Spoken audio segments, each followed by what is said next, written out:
Art is theft. Pablo Picasso. I've sold over 750,000 on Etsy, and the most common question I get is, if you were to quickly start a new Etsy shop, what would you do? In 2020, I read this book, Steal Like an Artist, by New York Times bestseller and artist Austin Kleon. He hooks the reader with a similar question. It says, every artist gets asked the question, where do you get your ideas? It continues, the honest artist answers, I steal them. I'm going to show you a 3-step framework on how to ethically steal ideas to start a new profitable Etsy shop as quickly as possible without paying for tools, losing money on ads, or fumbling with an email list. I call it bestseller ecosystem hacking. There's 2 bonuses I want to share. I'm going to give you one later and one right now. My favorite quote is, success is a journey, not a destination. That quote is the symbol of the beginning of my entrepreneur and personal development journey. When I started on Etsy, I hit the ground running. I was making money, but I was also making tons of mistakes along the way, such as overpaying for shipping and being too friendly with my return policy. And those were the smaller mistakes. I eventually got better on my own time, and here I am today. So I encourage you to be open to learning as you go. The way your Etsy business looks today may look different later. So let's call this bonus step 0, and that is be kind to yourself. So you're sold on the idea of selling on Etsy, but you are wondering, how do you find products to sell? The problem is our intuition tells us to sit down and start typing words in the Etsy search bar, hoping to spot a golden opportunity, only to go down a rabbit hole and just to eventually end up at a dead end. Do yourself a favor and use this PI system. P is for passion, I is for interest, and E is for expertise. Focusing your search will keep your excitement level and belief level high, the 2 things you need to make money moves quickly. Here's what it looks like. Take a piece of paper or a Word or Google Sheets document and answer these 3 following questions. What are you passionate about? What are your interests? And also, what you like can go with your interests. What do you have expertise in? It's okay if you don't have answers to all 3 questions. I would start answering about my expertise first. Then I will move to my passion. Then my interests and likes. For each answer, I would describe it in a general way and in a niche way. So each answer has basically 2 answers. For example, if I work as a dog sitter, I would answer the expertise question with dogs or dog for the general description and dog sitter as the niche description. Try to get a total of 5 answers like this. Done is better than perfect. Just do your best and move on, because in the next step, you'll add more that you probably haven't thought of. For now, you have the beginning of your niche idea. You may be asking, Joshua, isn't Etsy saturated? I'm glad you asked. What many people do with the help of software tools is find and copy bestsellers with the intention to get a slice of the market pie. Sellers who do that deal with saturation problems. If you are not doing that and following the strategy here, you will not deal with saturation problems. What I'm talking about is called customer expansion.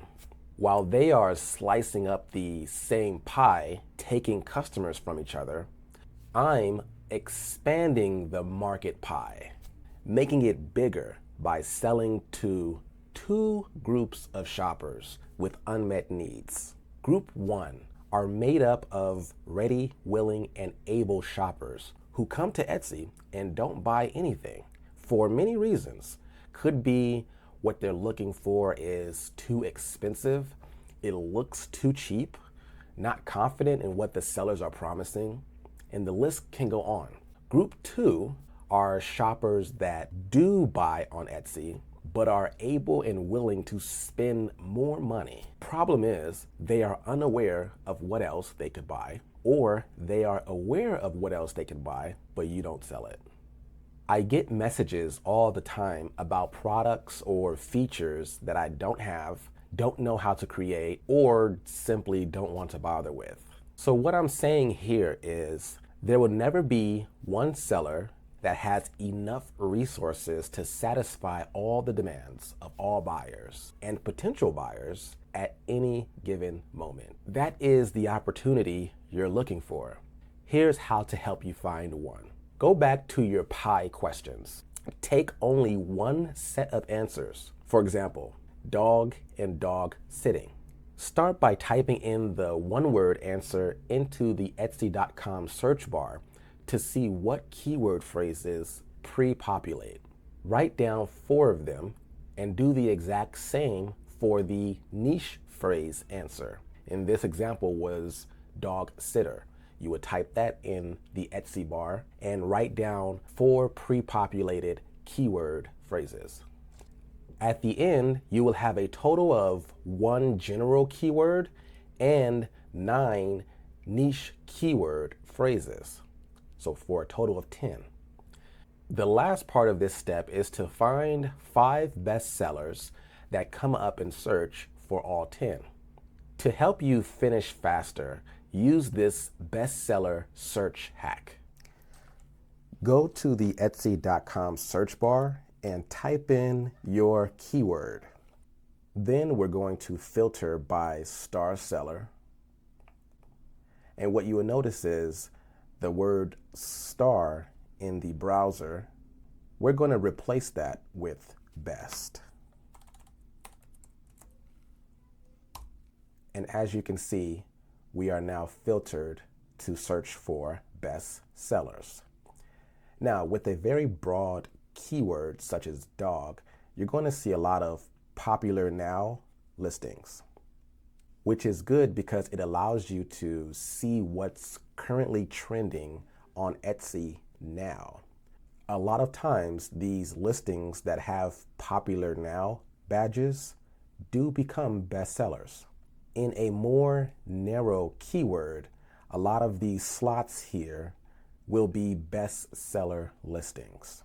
The purpose of this is to help you develop an Etsy sixth sense about what's working and why inside of a market that has some connection to your passion, interest, or expertise.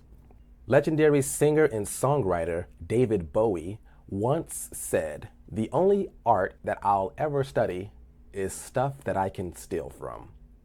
Someone else could have stolen these ideas from me. Take a look at 4 of my bestsellers stats from last year. One of them became a better bestseller after I did bestseller ecosystem hacking. What I did was bundle it with a no-brainer complementary product that people wanted to buy. Another one became a bestseller after I bestseller ecosystem hacked an already bestseller in my shop. What I did was added a new product to my shop that addressed a different need of the same type of customer of the previous bestseller. So let's remember what we've done so far. We brainstormed niche ideas using our passion, interest, or expertise. We chose one set of answers to research. One general keyword, dogs, and one niche answer, dog sitting. In our research, we discovered 8 new niche keyword phrases. Then we searched all 10 on Etsy.com and organized 5 bestsellers under each keyword or phrase. After that research, we now have a better idea of what's working in our niche idea and why it's working. Now it's time to steal like an artist, also known as bestseller ecosystem hacking. Now that we have our bestsellers, we're going to study them. What features can we add or take away? What product is a no-brainer for the customer to buy next that maybe you can bundle? Can you create an expanded collection around that bestseller? It doesn't only have to be just product related. It could be indirectly related to the product, like shipping time. Can you offer a faster shipping time? Offer international shipping. Can you do that? Can you provide a different buyer experience? Can you offer just products in a specific price range? Put together a combination of differentiation. This is the ethical way to copy. The ethical way to copy is to copy with style. There are two things I forbid you to do. Do not plagiarize.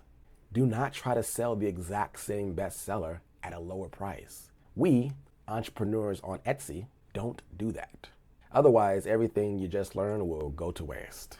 Next, I would come up with 7 to 9 different product listing ideas to start my Etsy shop with, based on that combination of differentiation that we discovered earlier, which is also called your style.